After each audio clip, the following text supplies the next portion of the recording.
চাকুরি প্রত্যাশী এবং ভর্তি পরীক্ষার্থীদের জন্য শুভকামনা। অনেকের রিকোয়েস্টে আজকে আমি একটা গুরুত্বপূর্ণ টপিকস নিয়ে আলোচনা করব। যারা বিশেষ করে আমার কাছে ব্যাচে পড়েন এবং যারা বিভিন্ন সাথে পরিচয়, তারা আমাকে রিকোয়েস্ট করেছেন যে এই টপিকসটা যেন আমি ইউটিউবে দিই, তাহলে তাদের জন্য সুবিধা, মাঝে মাঝে তারা এখান থেকে করতে পারবে, দেখতে পারবে বা ভিডিওটা শুনতে পারবে শুয়ে শুয়ে।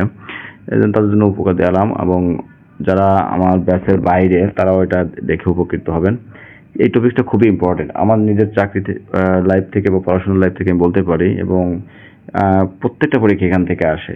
তাই যাদের একটু কম মনে থাকে তারা এখানে 4-5টা করে পড়ে এটা বারবার রিপিট করতে পারেন, দেখা যাচ্ছে তাহলে এটা একসময় অ্যাবজর্ব হয়ে যাবে।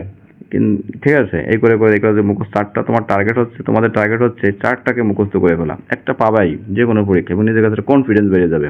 ঠোঁটস্থ, এখানে কোনো পাণ্ডিত্য খাটায় লাভ নেই, এটা ঠোঁটস্থ করতে হবে। ঠিক আছে, তা পড়ার সময় আমরা দেখতে পারি যে এরকম পড়তে পারি যে এই যে ডুরান্ড লাইনটা হচ্ছে দুটো পাশাপাশি দেশের মধ্যে থাকে সবসময়, যেহেতু বাউন্ডারি গুলো। সো পাকিস্তান আফগানিস্তান কিন্তু পাশাপাশি দুটো কান্ট্রি, এই দুটোর মধ্যে দুটো সীমারেখা চিহ্নিতকরণ করা হয়েছে যে এই সাইডে হচ্ছে পাকিস্তান, এই সাইডে হচ্ছে আফগানিস্তান, যেটা দেশ একটা বর্ডার দিয়ে দেওয়া হয়েছে, সেটার নাম হচ্ছে ডুরান্ড লাইন। এরকম বাংলাদেশ এবং ভারতের মধ্যে আছে, ভারত এবং পাকিস্তানের মধ্যে আছে।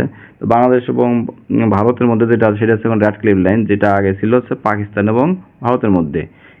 যেটা সবচেয়ে কনফিউশন তৈরি করে যেটা, সেটা হচ্ছে line of control, line of actual control. একটা কথা যে অ্যাকচুয়াল আছে আর একটা ভিতরে অ্যাকচুয়াল নাই। যদি অ্যাকচুয়াল থাকে সেটা ভারত আর চীন হয়ে যাবে, এবং যদি অ্যাকচুয়াল না থাকে সেটা হয়ে যাবে হচ্ছে ভারত এবং পাকিস্তানের মধ্যে। ঠিক আছে, এরপরে দেখছি আমরা একটু উপরের দিকে নিচের দিকে নামি। এই যে মোয়া দিয়ে কতগুলো নাম আছে, ম্যাকমোহন লাইন, তারপর হচ্ছে ম্যানারহেইম লাইন, এরপর ম্যাকনামারা লাইন, ঠিক আছে, ম্যাজিনো লাইন। এই যে এর ভিতরে দেখো ম্যাকমোহন, এই ম্যাকমোহনের ব্যাপারটা, এই যে মোহন ভারতের কোন এক প্রধানমন্ত্রীর নামের সাথে মোহন লাগানো আছে দেখবেন। সো এই যে জিনিসটা ভারতের হবে। ঠিক আছে, ভারত এবং চীন। বাকি যেগুলো আছে একটু খেয়াল করে পড়তে হবে। এই যে ম্যাজিনো, জার্মানি, ফ্রান্স, এটা আসে, অনেক সময় আসে। কার্জন লাইনটাও খুব ইম্পর্টেন্ট। এই নিচে বাস্তবে এগুলো সবগুলোই ইম্পর্টেন্ট, একটার পর একটা দেখা যায় কোনো না কোনো পরীক্ষা একটা একটা আসতেই থাকে। ঠিক আছে, সো আমাদের পড়তে হবে। এবার নিচের দিকে আছে দেখেন একটা লাইন আছে যে 1947 সালে, এই লাইনটা মুখস্থ করতে হবে। 1947 সালে স্যার সাইবিল র্যাডক্লিফের নেতৃত্বাধীন কমিশন ভারত ও তৎকালীন পাকিস্তানের সীমা নির্ধারণ করে। কমিশনটি র্যাডক্লিফ কমিশন নামে পরিচিত।